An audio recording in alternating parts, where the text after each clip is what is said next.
Yat-A. Yat-A. Mark Charles Yinashia. Sin Bakadanan Nishle, Doto Higlini Bashachin. Sin Bakadanan Bashache, Doto Chitni Bashanella. In the Navajo culture, among our people, when we introduce ourselves, we always give our 4 clans. We're a matrilineal people, and our identities come from our mother's mother. So my mother's mother happens to be American of Dutch heritage, and so I say, Sin Bakadanan Nishle. Translated, that means I'm from the wooden shoe people. My second clan, my mother's father is, my father's mother is Toa Higlini, which is the waters that flow together. My third clan, my mother's father, is also Tsinbake Dina. And then my fourth clan, my father's father, is Totachitni, and that's the Bitterwater clan. It's one of the original clans of our Navajo people. Before we go any further, I want to just acknowledge that we are on the land of the Lenape. This was the native nation that hunted here, they fished here, they farmed here, they raised their families here, they buried their ancestors here. Their society was here. These were the people who were ethnically cleansed and removed from these lands so that the city of New York could be built up. And wherever I go, wherever I speak, I always like to acknowledge the people whose land I'm standing on.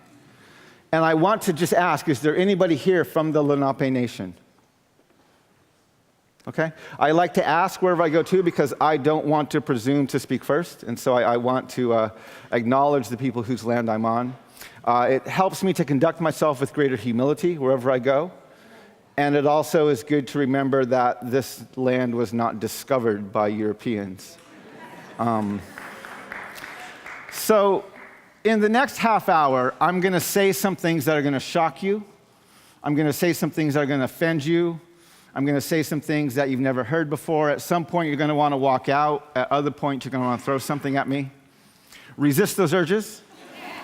But stay seated, and we have to get through this because if we really want to talk about the future of our democracy, if we really want to talk about where we're going as a nation and what we need to do to get there, there's a lot of things we have to understand that we just don't know what to talk about. Now, one of the things I'm going to be discussing is called the Doctrine of Discovery, and I just want to acknowledge that there are many scholars and academics and elders who have gone before me, even within our native communities, who have tried to bring this conversation to the forefront. One of the leading scholars on this issue, his name is Steve Newcomb. He's written a book called Pagans in the Promised Land. He is actually from the Lenape Nation, as well as Shawnee, and so if you ever have a chance to pick up his book, I highly recommend it. It's a very good book to help you understand how this doctrine of discovery has really taken a root within the social imagination and even the legal framework of this nation. Now, before we go any further, I also want to say we have to define a few terms, just because language is important, and we have to make sure we're using the right term. So one of the terms we use a lot is white privilege. I don't like this term. White privilege makes it sound like it's a blessing that needs to be shared. It's not. It's a racial injustice that needs to be confronted, so I will be using the term white supremacy. And I won't even use that all the time. I often will use the term the lie of white supremacy because white people are not superior. They just think they are. The second term is the original sin of this nation. Many people have written books and believe that this sin is slavery. That's not accurate. Other people think it's the genocide of native peoples. That's also not accurate. The original sin of this nation, if you could say this nation had an original sin, is the heresy of Christian empire. See, in the Old Testament, when the people of Israel, they had a land covenant with the God of Israel, and their land covenant made their prosperity a barometer of their relationship with God. They knew they were doing well with God when they prospered on their land. They knew they were out of the sorts with God when they were exiled from their land. Their land and their prosperity on their land was a barometer of their relationship with God. Now, Jesus came not as a political Messiah, but as a sacrifice, not to reestablish the greatness of the kingdom of David, but to make disciples, offer his body as a living sacrifice, and to plant a church. And so he gave his disciples a different barometer. When they figured out he was the Messiah, he taught them the Son of Man must suffer and die and be persecuted.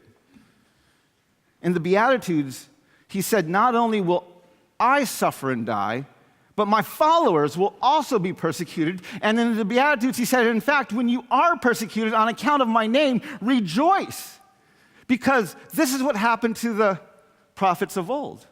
So Jesus gave his disciples a new barometer of how they knew they were doing well in their discipleship, and it was not prosperity, it was persecution.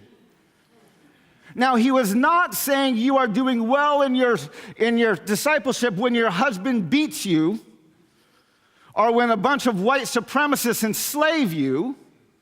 He said, when you are persecuted on account of my name, because you are following me, because you are teaching, because you are following my example, then you should rejoice. And the disciples didn't like that barometer, and they rejected it. They finally got it after Pentecost, and most of them died a martyr's death. And so for the first 3 centuries of the church, you knew when you joined this church through your baptism, your confessions, your discipleship, and your community, that you were joining a group that was standing in opposition to empire, and because of your membership in this group, you might be persecuted and maybe even killed.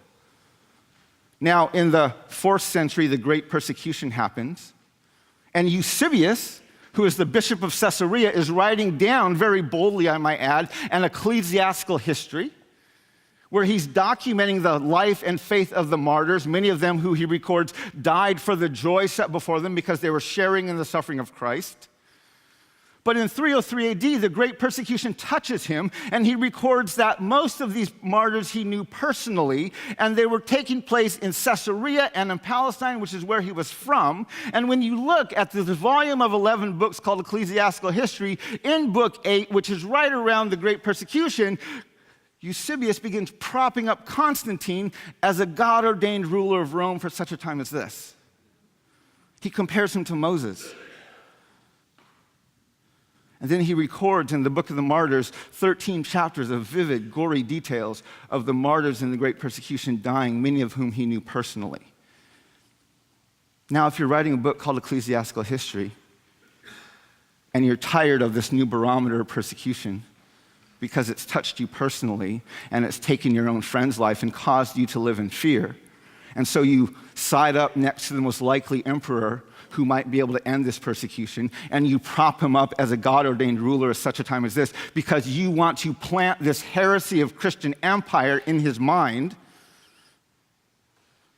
because Jesus was absolutely opposed to Christian empire, and he said, my kingdom's not of this earth, it's from somewhere else. Your first order of business is to write Christ out of ecclesiastical history. Because the two can't coexist. The heresy of Christian empire and the suffering Son of Man cannot coexist in the same narrative. So you have to write Christ out of ecclesiastical history. And so if you read the last chapter, the last book of ecclesiastical history and the last chapter, which is titled The Victory of Constantine and the Blessings of Him Accrued to the Whole Roman World, you will find that he does just that when he says, at the same time they celebrated and extolled, first of all, God, the universal King, for thus they were taught, but then they celebrated the praises not of Christ, but of the pious emperor. He then goes on to says, the supreme God granted from heaven above the fruits of his piety, the trophies of victory over the wicked, and that Narvis his tyrant and all his counselors and adherents he cast prostrate, not at the feet of Christ, but at the feet of Constantine. You wonder why the American church does not know how to deal with systemic corporate sin? Because it has no theological space to do so, because it has written Christ out of ecclesiastical history and embraced Constantine.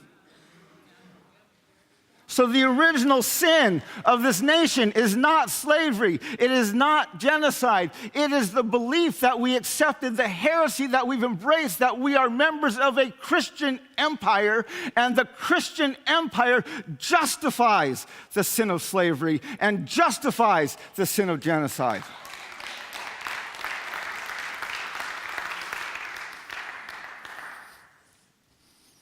The third term we have to clarify is racial reconciliation. This sounds beautiful. It's inaccurate. Race is not genetic difference. I don't care what Ancestry.com tells you. There's no genetic definition of race. It's a human construct. And in America, we constructed race for the express purpose of oppressing and dividing. Reconciliation implies there was a previous harmony. This word's a misnomer. It sounds beautiful. It's a misnomer. We don't need racial reconciliation. We need racial conciliation. Conciliation is merely the mediation of a dispute. Reconciliation perpetuates the myth of America. We used to be great, now we're not. Conciliation demands we start this conversation in an accurate starting point. This thing began in a mess. We're just trying to make it better. Now, at the end of his second term in office, President Obama was talking about the need in our nation at his final State of the Union that we needed a new politics. And in his speech, he said, "We the people." Our Constitution begins with these three simple words we've come to recognize mean all the people. Now, this sounds beautiful, and he got some applause for it, but as I'm sitting there listening to him, I said, when? When did we make this decision? The Founding Fathers didn't believe it. Abraham Lincoln didn't believe it. As good as the civil rights movement was, it didn't get us there. President Trump doesn't believe it. When did we decide collectively as a nation that we the people means all the people? Let me help you understand. Invade, search out, capture, vanquish, and subdue all Saracens and pagans whatsoever. Reduce their persons to perpetual slavery, convert them to his and to their use and profit. These are the words of Pope Nicholas V in a papal bull written in 1452 called Dum Diversus. This papal bull, along with others written between 1452 and 1493, collectively become known as what we call the Doctrine of Discovery. The Doctrine of Discovery is essentially the heretical Christian empire in Europe that doesn't know Christ, telling the nations of Europe, wherever you go, whatever land you find not ruled by white European Christian rulers, those people are subhuman and their land is yours to take. This is literally the doctrine that let European nations go into Africa, colonize the continent, and enslave the people. They didn't believe them to be human. It's the same doctrine that let Columbus, who was lost at sea, land in this new world already inhabited by millions and claim to have discovered it. Think about it, you cannot discover lands already inhabited.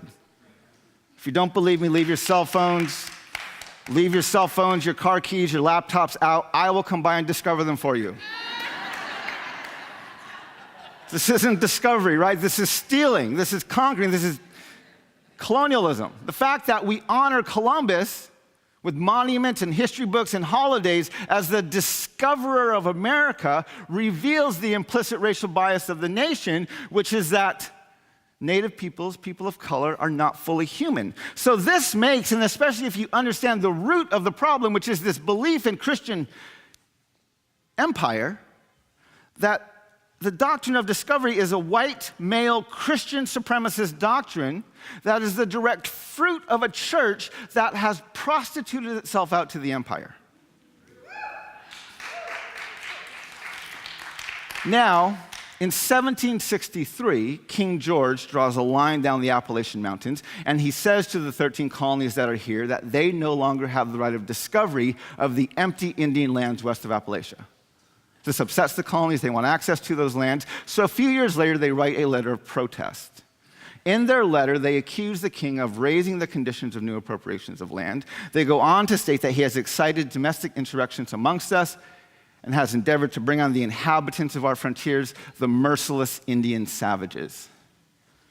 They signed their letter on July 4th, 1776. Literally 30 lines below the statement, all men are created equal, the Declaration of Independence refers to natives as merciless Indian savages, making it very clear the only reason the Founding Fathers used this inclusive term, all men, because they had a very narrow definition of who was actually human. So this makes our Declaration of Independence not a blank check, but a white supremacist document. Now, a few years later, our Founding Fathers wrote another document. This one started with the words, "We the people of the United States." This, of course, is the preamble to the Constitution. But if you keep reading this, just a few lines later, down to Article 1, Section 2, Article 1, Section 2 is the part of the Constitution that determines who is and who is not a citizen of this union, who is and who is not protected by this document. If you read Article 1, Section 2, the first thing you have to note is it never mentions women. Now, this is important because if you read the entire document, preamble through the 27th Amendment, you will find there are 51 gender-specific male pronouns. He, him, and his. Who can run for office, who can hold office, even who's protected by this document. 51 gender-specific male pronouns, not a single female pronoun in the entire document. So we have to know Article 1, Section 2 never mentions women. Second, it specifically excludes natives. And third, it counts Africans as 3/5 of a person. So who's left? White landowning men. See, we don't pause to think about this. The purpose of our Constitution is to protect the interests of white landowning men. So today, we act surprised that women earn 70 cents to the dollar. This shouldn't surprise us. The Constitution is working. We act surprised that our prisons are filled with people of color. This shouldn't surprise us. The Constitution is working. We act outraged that in 2010, the Supreme Court sided with Citizens United and rules that corporations now have the same rights to political free speech as individuals. This opens the door for super PACs, unlimited contributions to candidates. This shouldn't surprise us. The Constitution is doing exactly what it was designed to do. It's protecting the interests of white landowning men. President Trump said he won the greatest victory in Electoral College history when he beat Hillary Clinton. That's not true. This is why we have an Electoral College. To guarantee that the white landowning man can defeat the colored man or the woman or anyone else who isn't in the white landowning Christian male category. This is why we have an electoral college. We're talking about gerrymandering. The purpose of the Constitution is to gerrymander. That's why we have it. We have to understand how deep this is. And we try to think, well, we've corrected those things. And many people will point to the 13th Amendment. They think the 13th Amendment abolishes slavery. They think it says neither slavery nor involuntary servitude shall exist within the United States. But it doesn't. It says neither slavery nor involuntary servitude except as a punishment for crime shall exist. So have we ever abolished slavery? No. Where is it legal?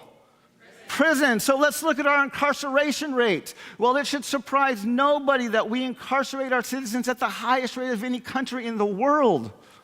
For every 100,000 citizens, we incarcerate 693. It's 110 higher than the next nation, which is Turkmenistan, and about 3 to 5 times higher than most every other nation. This is just comparing us to NATO nations. And when we break it out by race, it's even worse. Hispanics at a rate of 831, American Indians at a rate of 895, and black Americans at a rate of 2,306. White Americans, of course, are incarcerated at a much more palatable rate of 450. So we just have to be clear. We've never abolished slavery.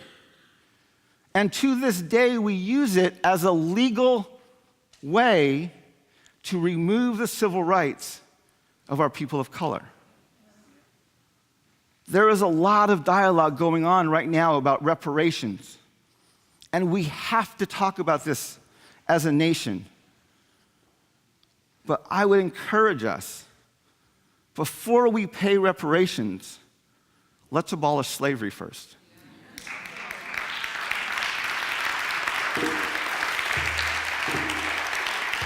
Because I guarantee you, if the white landowning male pays a penny in reparations for the slavery, they will want the slate wiped clean, and we will never abolish it. So we just have to understand the Constitution of the United States is a systemically white supremacist and sexist document that assumes the white landowning male has the authority to decide who is and who is not human.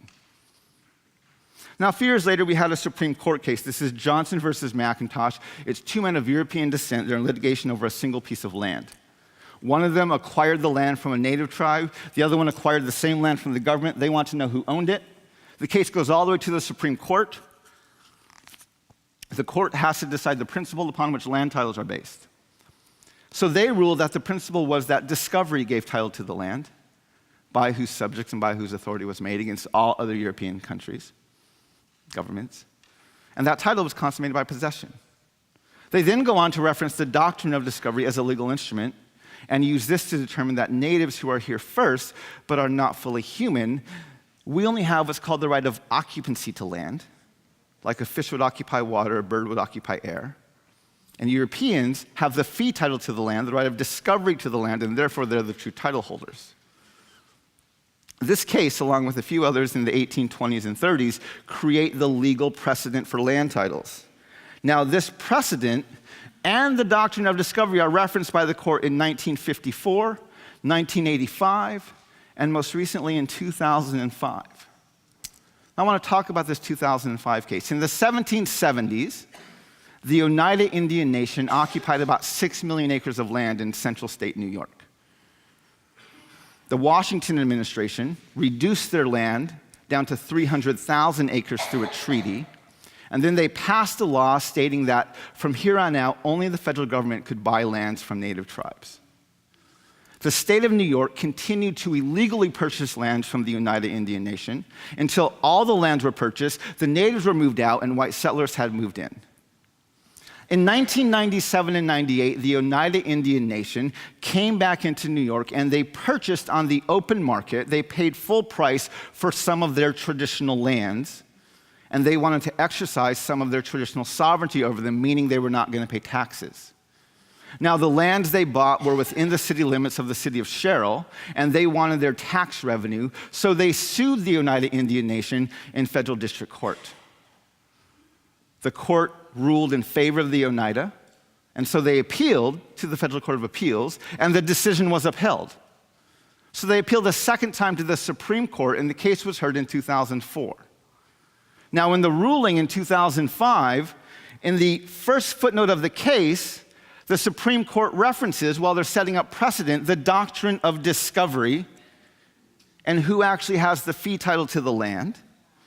They then place the burden on the Oneida Indian Nation and state that given the long-standing, distinctly non-Indian character of the area and its inhabitants, the regulatory authority constantly exercised by the New York State and its counties and towns, and the Oneida's long delay in seeking judicial relief against parties other than the U.S., we hold the tribe cannot unilaterally revive its ancient sovereignty. They go on to reference another case that says it is impossible to rescind the cession and restore to the Indians to their former rights because their lands have been open to settlement, which is white settlement, and large portions of them are now in the possession of innumerable innocent purchasers. Now, in his original ruling in 1823, John Marshall, who was the Supreme Court justice who wrote this, he actually built an argument that we were savages and therefore did not have access to our lands. He said, but the tribes of Indians inhabiting this country were fierce savages whose occupation was war and whose subsistence was drawn chiefly from the forests. To leave them in possession of their country was to leave the country a wilderness. In 2005, the court makes almost the exact same case when it says, moreover, the properties here involved have greatly increased in value since the Oneida sold them 200 years ago. Notably, it was not until lately that the Oneida sought to regain ancient sovereignty over land converted from wilderness to become parts of city like Sherrill. They then go on to conclude that we now reject the unification theory of the Oneida Indian Nation and the U.S. and hold that standards of federal Indian law, which is based on the doctrine of discovery, footnote 1, and federal equity practice preclude the tribe from rekindling embers of sovereignty that long ago grew cold. This is possibly the most white supremacist judicial ruling in my lifetime, and it was written by Ruth Bader Ginsburg.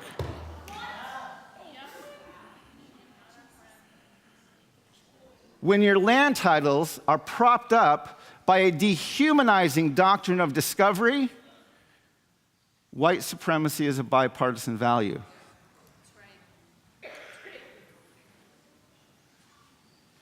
So how did we get there?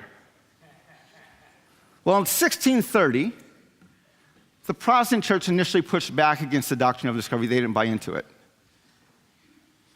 But in 1630, John Winthrop was on board a ship in the Boston Harbor, and he preached a sermon called A Model of Christian Charity. In his sermon, he referred to the colonists he was with as a city on a hill. He's borrowing from the language of Jesus in the Sermon on the Mount, telling his disciples to be a lamp on a stand, a city on a hill, shining your good deeds into this dark world.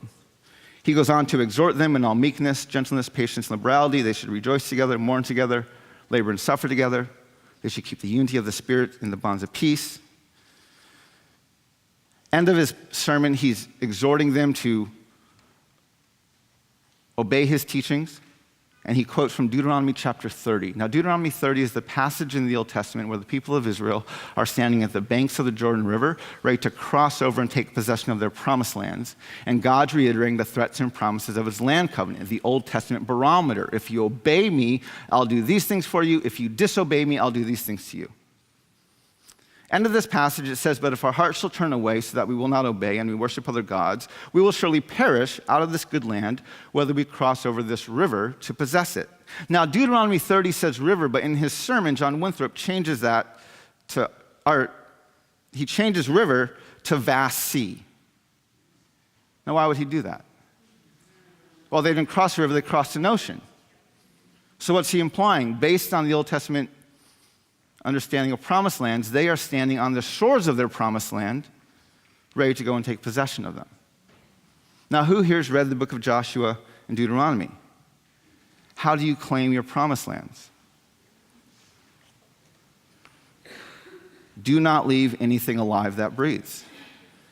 Completely destroy them.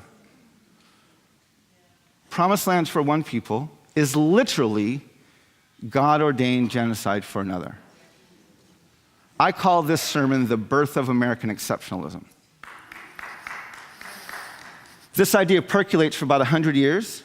Mid-1700s, we go past the Appalachian Mountains, past the Mississippi River, we start expanding westward. End of the 1700s, we have the Second Great Awakening. There's a growth in churches, a renewal of denominations. There's this religious fervor as we're going further and further west. Mid-1800s, the term manifest destiny is coined. This belief that the United States has the God-given right to rule these lands from sea to shining sea. Now, you've been taught manifest destiny is this beautiful expansion across this continent. In 1840, this is what our nation looked like. The dark states to the east are the actual states. The other lands are uncharted lands or territories to the west. If you go onto the U.S. Army's military website, you can look up medals of honor by war and by conflict.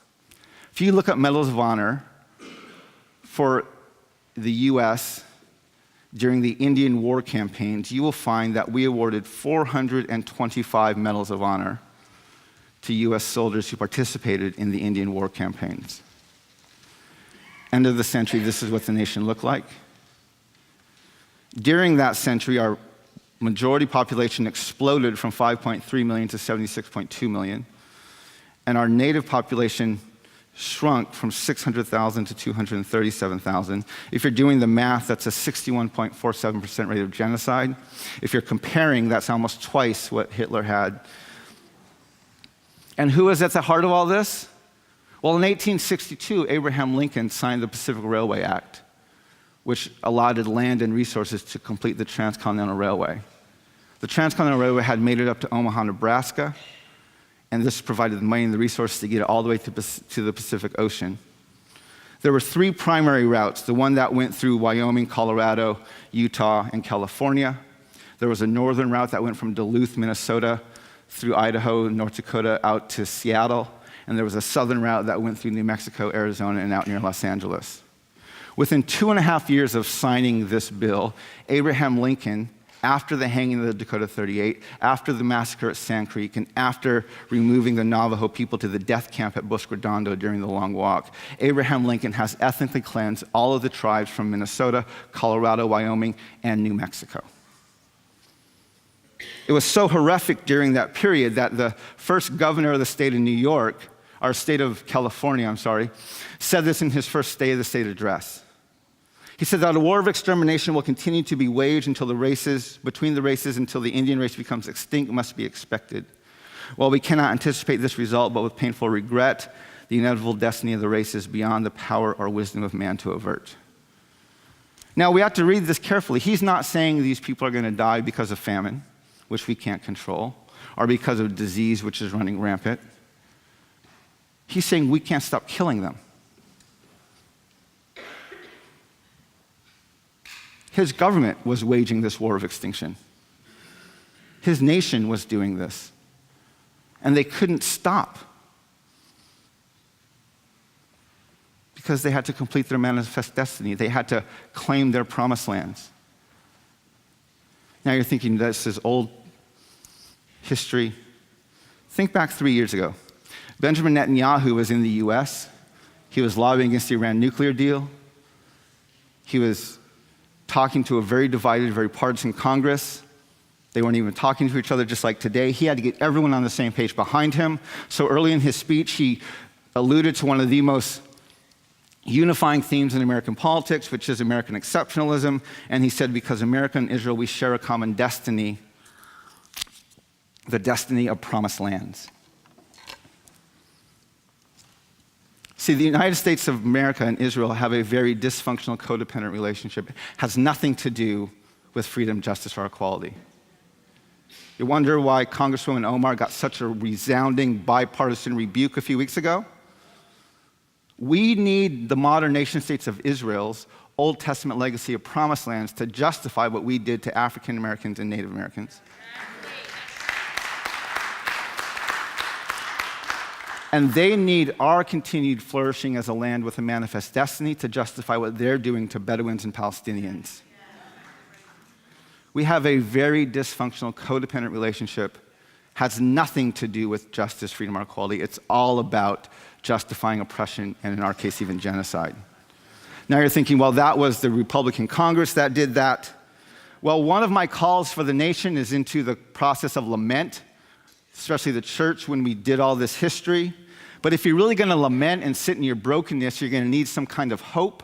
And I've learned that when I call the church into the space of lament for our systemic, multi-generational corporate sin of slavery and genocide and ethnic cleansing and racism and sexism, that the hope most of the nation finds, most of the Christians, and probably many of your churches have found, has come from 2 Chronicles 7:14, which says, if my people who are called by my name will humble themselves and pray, I will hear from heaven, I will forgive their sins, and I will what? Heal their land. You are not God's chosen people. And Turtle Island isn't your promised land. You have no authority to pray this prayer. There is nothing in the scriptures that says, if you turn from your wicked ways, if you ask for forgiveness, that God will heal your land. If your son or daughter steals a bike and comes to you and says, Mom, Dad, I stole this bike. I feel horrible about it. Who lets them keep the bike?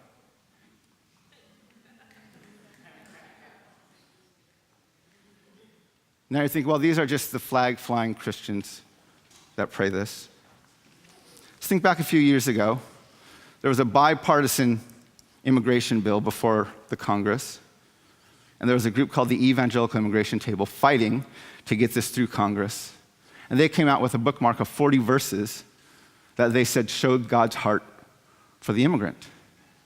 One of their verses came from Jeremiah 7, verses 5, 6, and 7. Now, Jeremiah 7, 5, and 6 says, if you really change your ways and your actions and deal with each other justly, if you do not oppress the foreigner, the fatherless, or the widow, and do not shed innocent blood in this place, and if you do not follow other gods to your own harm, these are good commands. I would encourage all of you as Christians to follow them.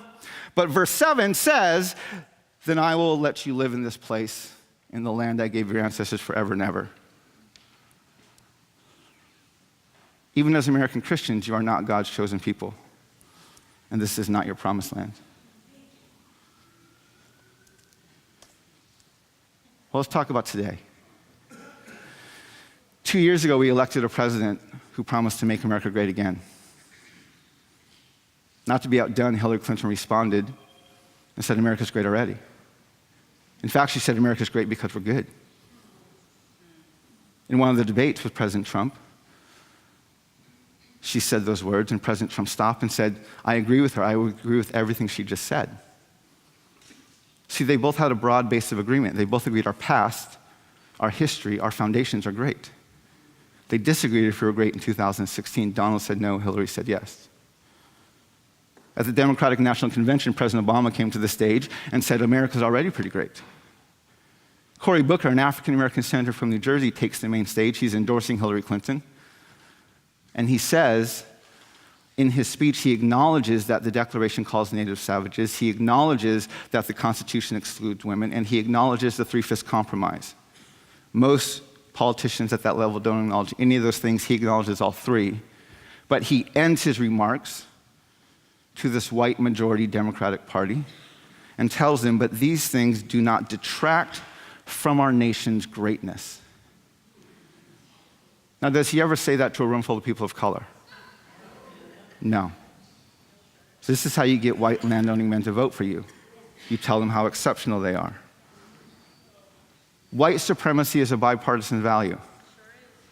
And we don't know what to do with that. We would rather demonize that party or demonize that politician instead of recognizing the United States of America is not white supremacist, racist, and sexist in spite of our foundations. We are white supremacist, racist, and sexist because of our foundations. There's an Aboriginal leader, a native leader from Canada, who says where common memory is lacking, where people do not share in the same past, there can be no real community. If you want to build community, says you have to start by creating a common memory. This quote is brilliant, and it gets to the heart of our nation's problem with race, which is we do not have a common memory. We have a majority white population that remembers a history of discovery, expansion, opportunity, and exceptionalism, and we have communities of color that have the lived experience of stolen lands, broken treaties, slavery, Jim Crow laws, segregation, mass incarceration, internment camps, families separated at our borders, boarding schools, and there's no common memory. I'm proposing the United States of America needs a national dialogue on race, gender, and class, a conversation on par with the Truth and Reconciliation Commissions that happened in South Africa, in Rwanda, and in Canada. I would call ours Truth and Conciliation, because reconciliation implies there was a previous harmony, and I think we need it sooner rather than later. My goal is 2021. The future of our democracy is dependent on giving up this horrid conversation on when we were last great and how soon we can be great again, and is dependent on, do we want to become a place where we the people actually means all the people? And we're not going to be able to answer that question until we deal with land titles. Until we deal with land titles. If you own a house, if your church owns property, you are propping up a white supremacist foundation.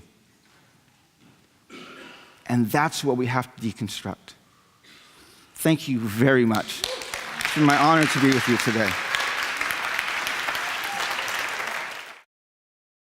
Well, good morning. I'm grateful to be here, and I had planned to say that Jackie Lewis, the Reverend Jackie Lewis, is my friend until she asked me to follow Mark Charles.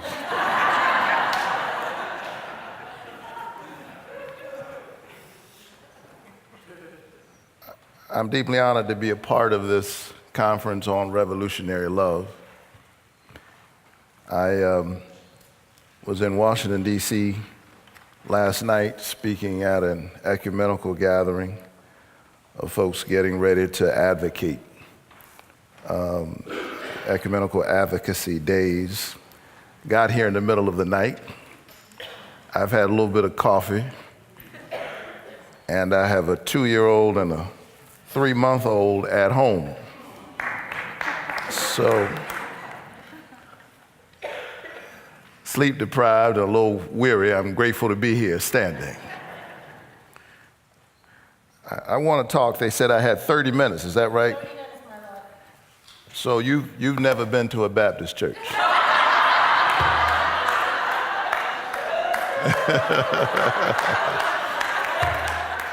It takes a Baptist preacher 30 minutes to clear his throat.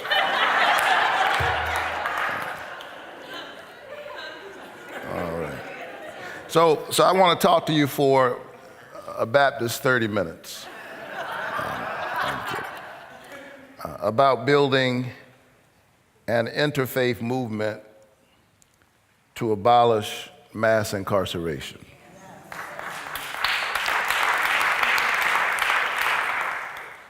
I'm grateful there's so many friends here, Michael Ray Matthews and Jackie and I. Are there other senior fellows here?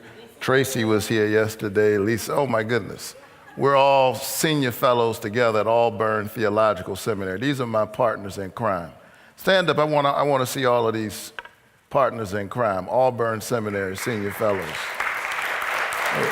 Thank you.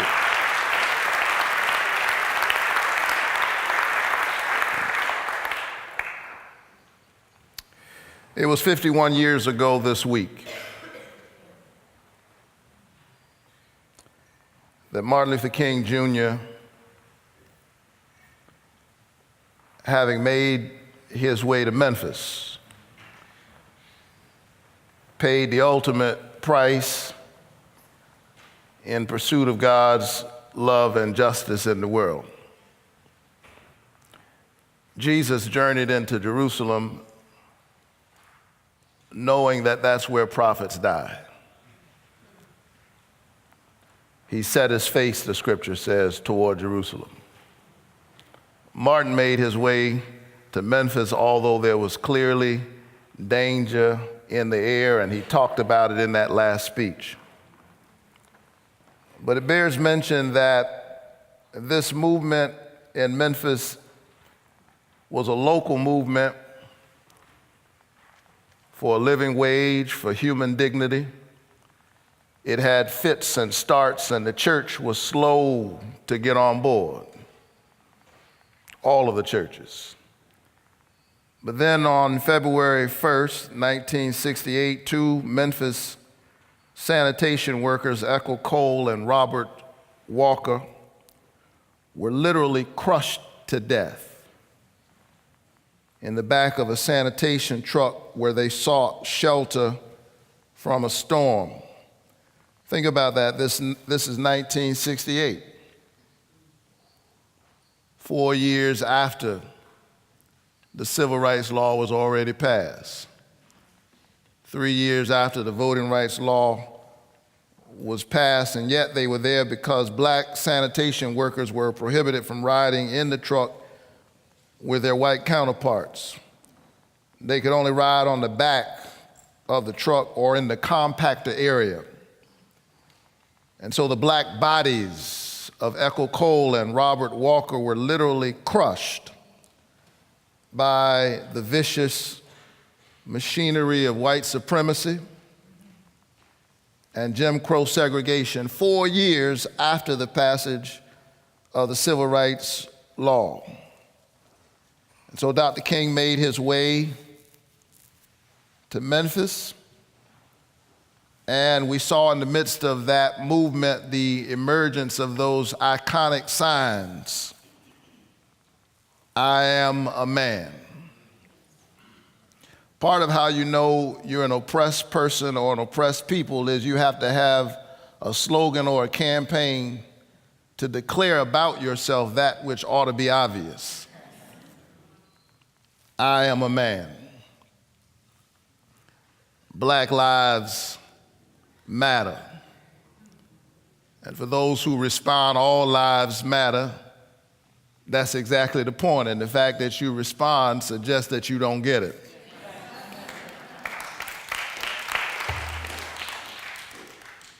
So Dr. King made his way to Memphis. He would be slain, as you know, on the balcony of the Lorraine Motel. His last book, published a year earlier, was entitled, Where Do We Go From Here? Chaos or Community?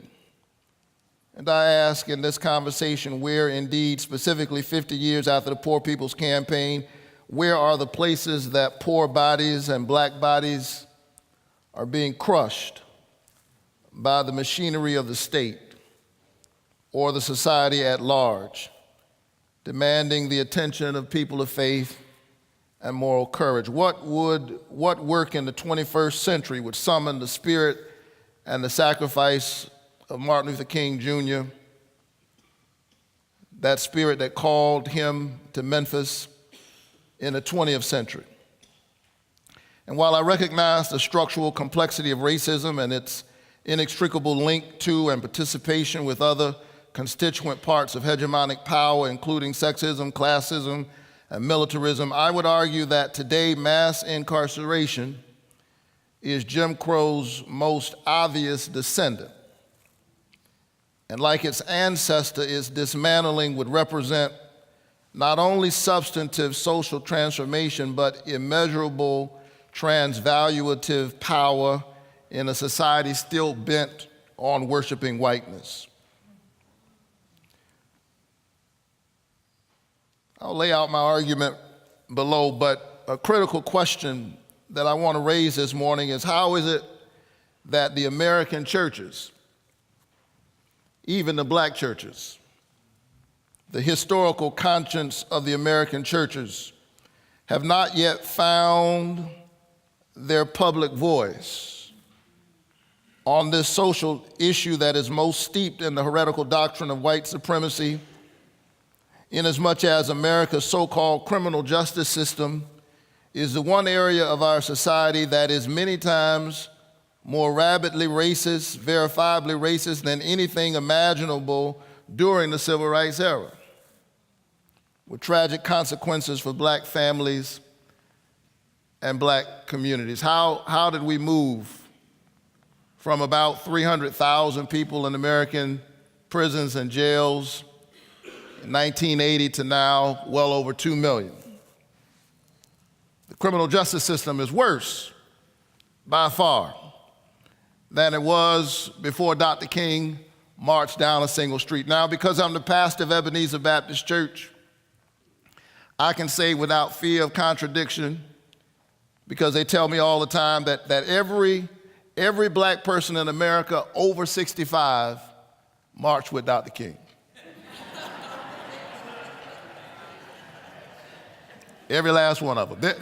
There are not enough streets in America for the black people who march with Dr. King. And why is that? It is because when we're able to look in the rearview mirror of history, we are forced to ask ourselves, what were we doing while a human rights and civil rights nightmare was unfolding under our watch? And that's the question we have to ask ourselves this morning is what will we be able to say? Those of us, I was born a year after Dr. King was assassinated, but what will I be able to say to my children and my grandchildren about how we stood up or did not stand up? How did we respond while the so-called land of the free continued to operate as the mass incarceration capital of the world? In many ways, one might well argue that America's current system of disproportionately sentencing and stigmatizing scores of black people in its so-called war on drugs is as dehumanizing and as destructive as slavery itself. In many cases, it represents a life sentence. Yet, so far, the churches and the larger faith community have not managed to marshal their institutional and intellectual resources in a way that is commensurate with the magnitude of this moral and humanitarian crisis. And the question is, why not? Michelle Alexander, who has inspired me in so many ways, whose book I think is so critical for this era. In fact, as I tell her every time I talk to her, I promote her book, The New Jim Crow, Mass Incarceration in the Age of Colorblindness. If you haven't read it, you ought to read it. In some ways, it's a kind of manifesto for our generation. I told her that I push your book more than I push my own. But I do want you to buy my book, The Divided Mind, The Divided Mind of the Black Church, $24.95, Amazon.com.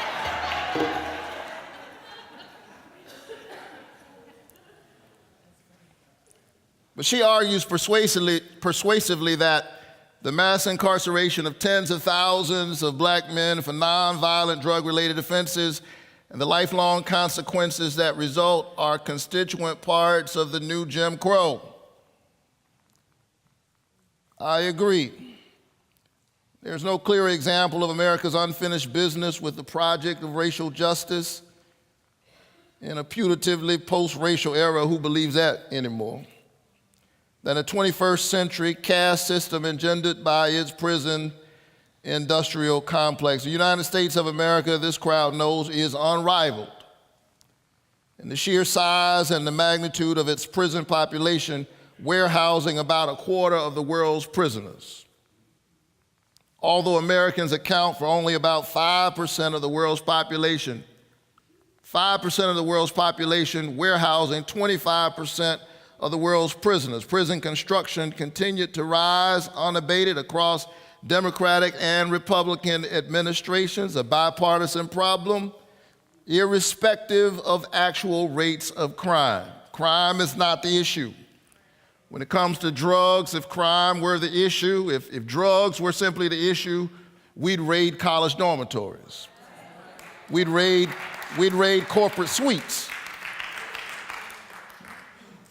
Black people and white people use and sell drugs at remarkably similar rates. We're all entitled to our own opinion, not our own facts. Black people and white people use and sell drugs at roughly the same rate. And yet, in all of the large American cities, half of the young black men are caught up somewhere in the matrix and the control of the criminal justice system, or they're hampered in their social mobility or civic participation by the stigma of a criminal record. Most of them are charged with nonviolent drug-related offenses. They are casualties in America's so-called war on drugs.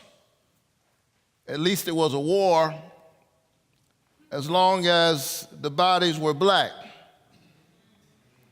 and lived in the inner city. We had a war. Think about that, a war on drugs. And now that the bodies are white and suburban, and we're talking about opioids, now we have a public health emergency.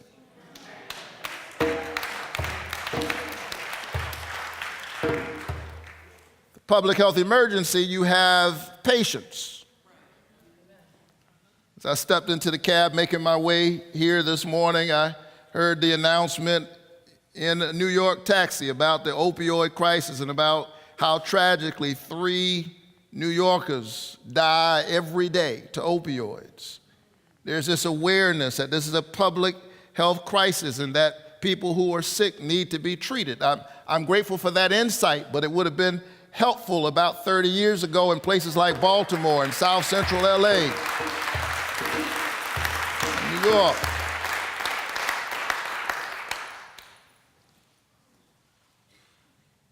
And I know this pain personally. I have a brother right now serving his 22nd year of a life sentence in federal prison. First time offense. Nonviolent drug-related offense. Nobody got physically hurt. Nobody died. Get this, nobody even got high. Because it was a sting operation, not surveillance, but the creation of a crime by the state,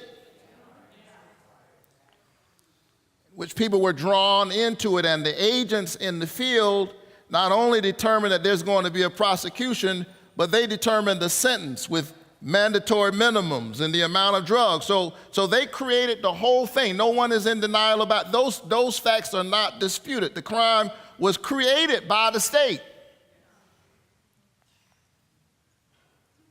No criminal record prior to that. And because of mandatory minimums in the 90s, the agents determined how much of what they call on the street ghost dope was present, and so they're determining, in effect, the sentence. My brother, who was 33 years old at the time, will be 55 this year. He's now in Florida. A little while ago, he's been in many different places, but he was in federal prison in South Carolina, about an hour from my home in Savannah, Georgia. And we'd make our way to see him at this federal prison in Estelle, South Carolina, that literally sits on what used to be a plantation and still is a plantation.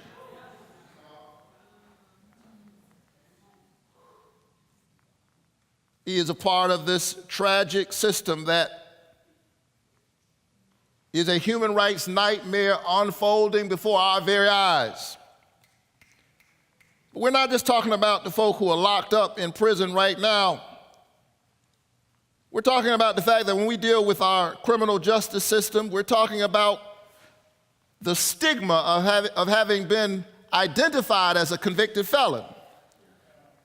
Because there are millions more who, when they come out, are confronted with all of the legalized barriers against which Martin Luther King Jr. fought and for which he died 51 years ago.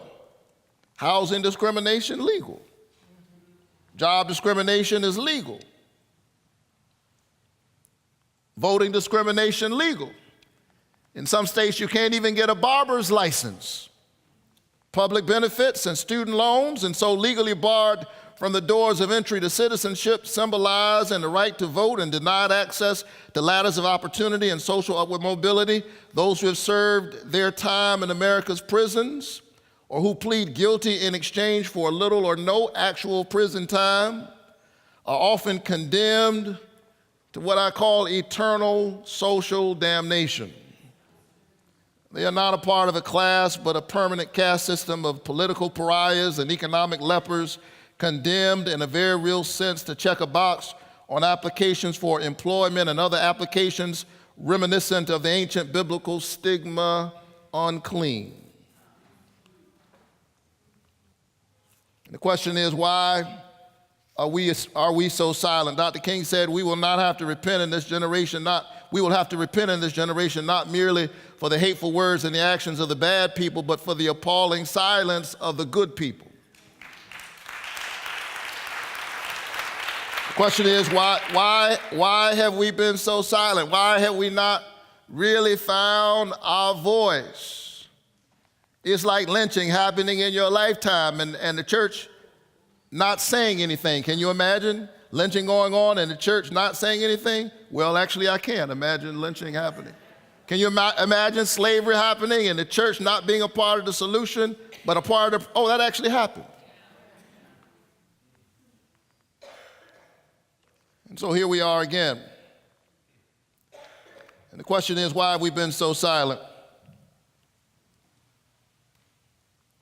It seems to me that America needs an interracial and interfaith coalition of principled people committed to the hard work of abolishing mass incarceration, the new and improved Jim Crow. But while arguing for this, I must admit that not even the black church has really found its voice and its sea legs. There's some work happening. Michael Ray and others are organizing churches and faith communities, but we still haven't really found our sea legs and our voice in a way that is commensurate with the magnitude of this problem. I would argue that the relative absence of an interfaith movement addressing itself to the glaring political contradictions of mass incarceration can be attributed to a couple of things. Number one, we still suffer from a very narrow view of salvation that emphasizes privatistic piety. We're still dealing with an evangelistic hangover that does not recognize the broader context in which we're asking people to live certain kinds of lives. And then number two, when you deal with this issue, you deal with the social and moral stigma attached to the issue of crime. and the drug trade and those who are involved. And then third, the need for an intentional pastoral ministry that understands the difference between charity and justice. So first of all, this issue of privatistic piety. We're still dealing with the fact that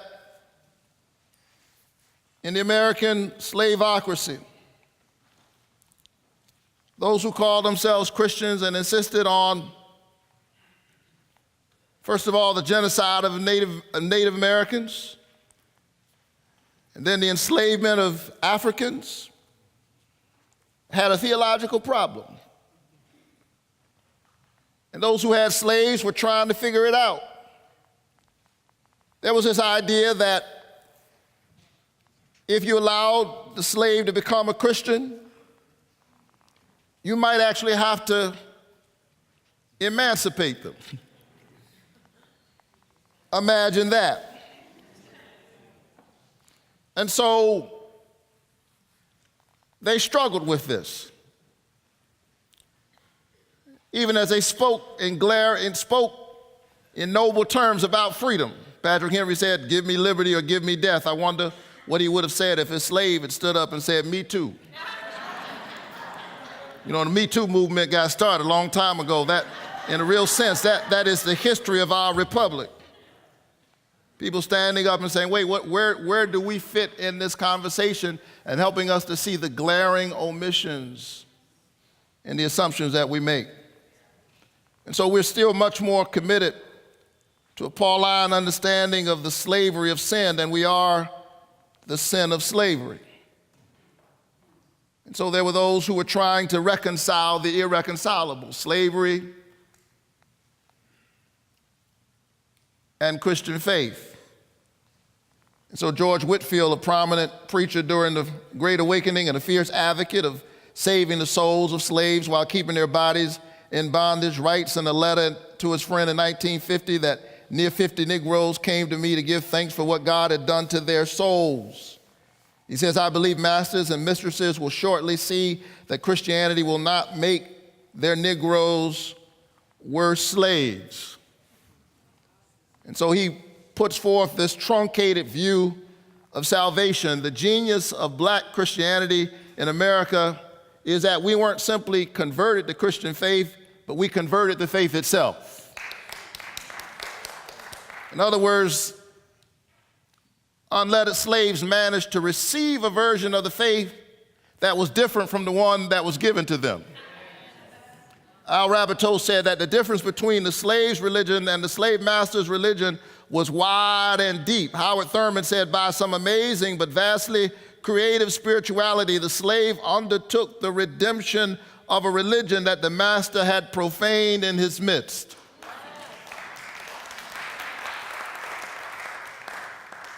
I like to put it this way: they gave us scraps and we made soul food.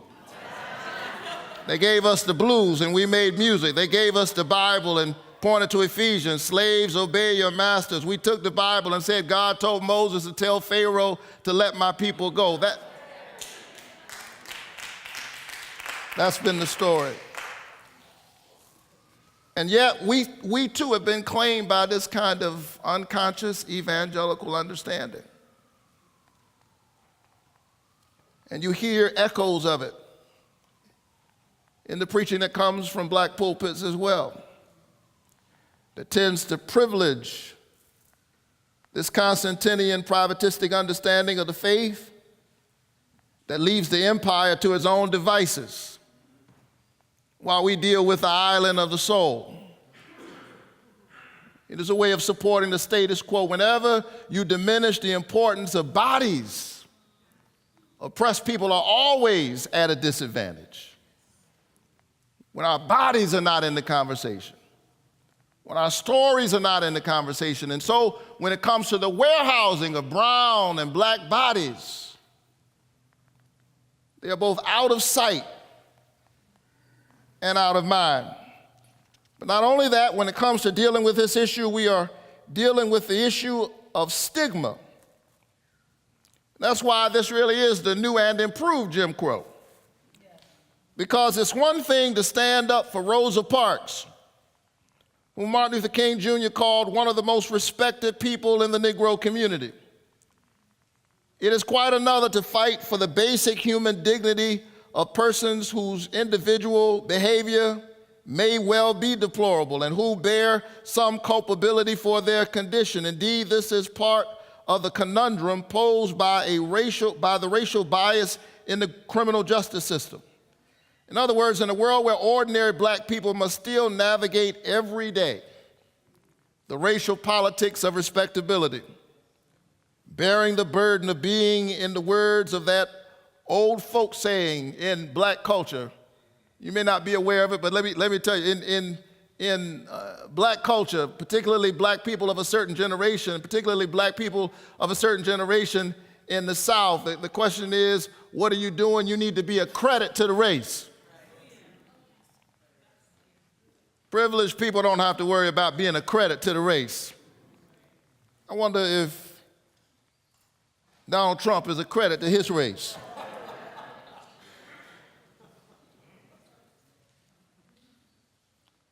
So there's the politics of respectability.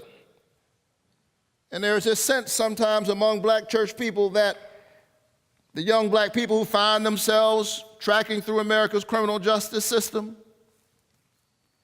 have in some way not kept their side of the deal. If many outside of the African American community view these young black men who make their way in the courtrooms of every major American city every single day with fear and contempt, many within their own families, if we tell the truth, harbor feelings of disappointment, anger, and ambivalence. In other words, they are the ultimate outsiders, stigmatized as both black and criminal, two words that have long been interchangeable in the Western moral imagination. And so the historical interchangeability of the two is ironically and tragically embodied that in the fact that even upon release from prison, many of the same discriminations suffered upon black people during segregation are the lifelong lot of convicted felons, including discrimination in employment, housing, and voting. No matter how long ago the crime occurred, or in some instances, an accusation, not a conviction. No matter what heroic efforts may have been put forth to achieve personal redemption, they are reminded each time that they are presented with an application for employment or other paths of inclusion into the marketplace of the black mark that hangs over their lives. This is eternal social damnation. But no group is more stigmatized than those persons on death row. After years of steady decline and presumptive death by many criminologists, the death penalty reemerged as part of the conservative backlash in the years following Dr. King's death. In a real sense, the death penalty is the final fail-safe for white supremacy. The data shows that what matters more than anything is the race of the victim. And if the victim is white and the presumed perpetrator is African American, the symbolic power of condemning that cardinal trespass is every bit as important as ensuring that the actual African American who committed the offense is executed.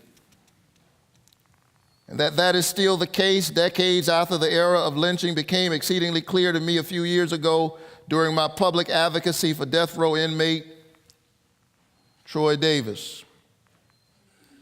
When I met Troy Davis and became involved in this case, he was accused of the death of a police officer, convicted in 1991.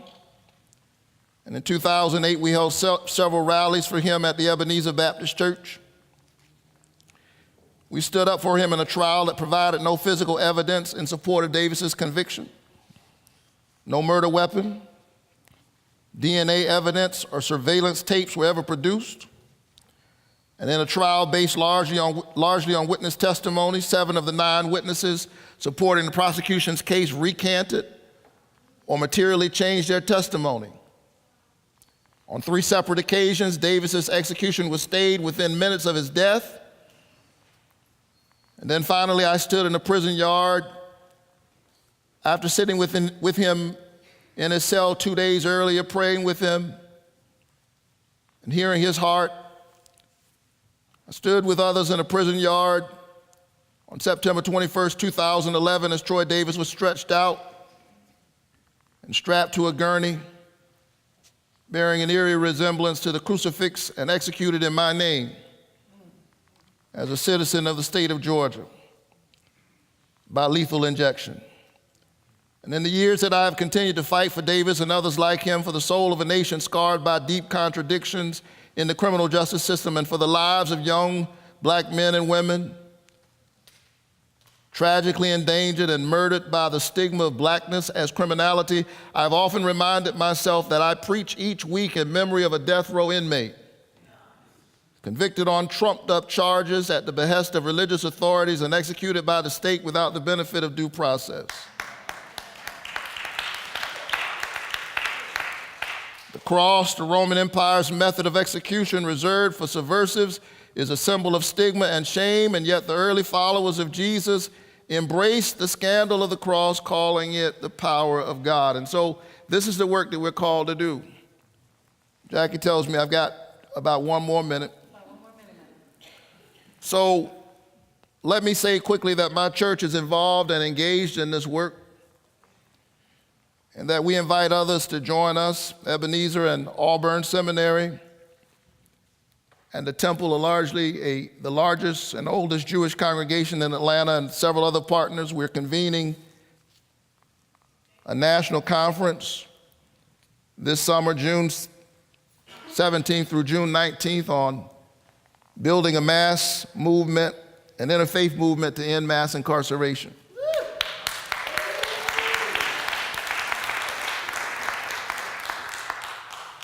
Last year, my church hosted an expungement event in which we expunged the criminal arrest records of people who've never been convicted of anything. They've simply been arrested. In some instances, they've actually been acquitted, but employers have access to their records. And so they can't get a job, can't get an apartment simply because they've been arrested. They told me when in ninth grade civics that if you were found innocent, you walked out and everything was fine. And so we were expunging these records, and the stories were quite remarkable. I'll just share one with you. A few weeks after we had the expungement clinic, I was in the barbershop, sitting in the chair, believe it or not. And yeah, true story. And while I was there, this man walked up to me and he said, "Reverend, that was a great event at your church, that expungement event." I said, "Thank you very much." He said, "No, you don't understand." He was well-dressed, looked like he was in his mid-50s. He said, "You expunged my record." And I realized in that moment the degree to which I too have been infected by the politics of respectability. He didn't look the part. He said, "You expunged my record." And I said, "Wonderful, glad to hear that." He said, "You don't understand, my life is already better. I've been able to get the best job I've been able to get in 20 years. My income has gone up, I've got a great job. I feel like I've got a new start." I said, "That's a wonderful story, brother. Thank you so much." And I was trying to get out of the chair and get to my next appointment. He said, "No, Reverend, there's more." He said, "A little while ago, there was a young couple in my family, and they had a baby, and they weren't able to take care of the baby. And that child was about to go into foster care, and you know that foster care system in many instances is a pipeline to the prison industrial complex." He said, "A while ago when I had a record, there's no way DFACS would have taken a look at me, but because the church cleared my record, I was able to adopt a member of my own family."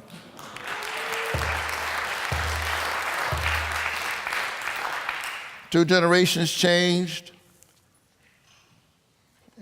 in significant ways, even as we raise this larger issue. And so finally, this is the work that we are called to do.